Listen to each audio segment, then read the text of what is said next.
this. It is. So how did you get involved with this?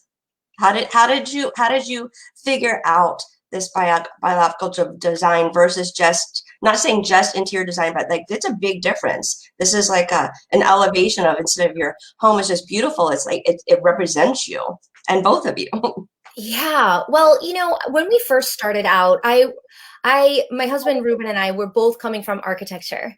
Yeah. And so when we sort of jumped ship and we transitioned to interior design, we were looking for all the answers outside of us. So I was looking at like, how should I dress? How should our website be? And what we found was that the answers that we were given by outside sources didn't feel enriching to us.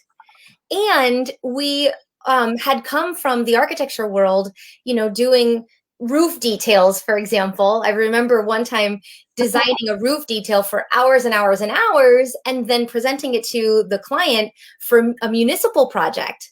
And in that case, it was working with a project manager, not the end user. And so that person like really did not care. At least that was my perception, that person really did not care.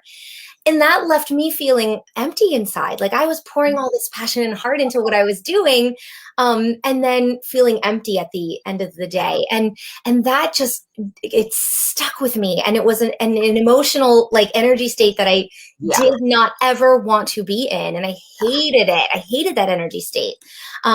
So when we transitioned into interior design, I knew that I wanted the opposite. I wanted to feel enriched. I wanted to feel like my passion was making an impact in the world.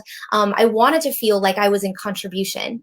And when I noticed that the work that I was doing, whenever I hit the nail on the head to really celebrate something about a family, I noticed that their energy rose and their smile was bigger, and they kind of leaned into the project more than when I was just doing, white subway backsplash tile in a kitchen, like, is the large trend at the time. And I did do white subway tile backsplash. And when I presented it to the client, and even when it was finished, it was like, oh, it's beautiful. But in contrast, when I did a kitchen with a wall-to-wall, floor-to-ceiling chalkboard cabinet, because the homeowners were graphic designers and they were able to like graphic design their kitchen and change it all the time and write their grocery list on the side of the cabinet and draw pictures, and I saw the difference. I saw the difference in just a pretty kitchen. And I saw the difference in a kitchen that celebrated the spirit of the family. Yeah. And I saw the spirit of the family grow and be bigger. And I saw them be more self-expressed. And I saw that the more self-expressed and enriched they were by the space, the more I felt enriched.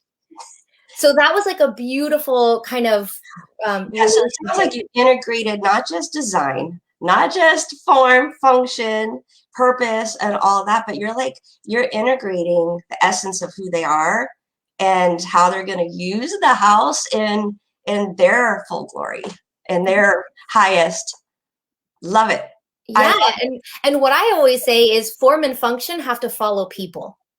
That's true.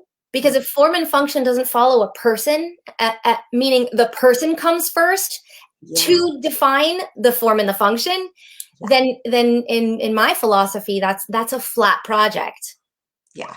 With a flat outcome.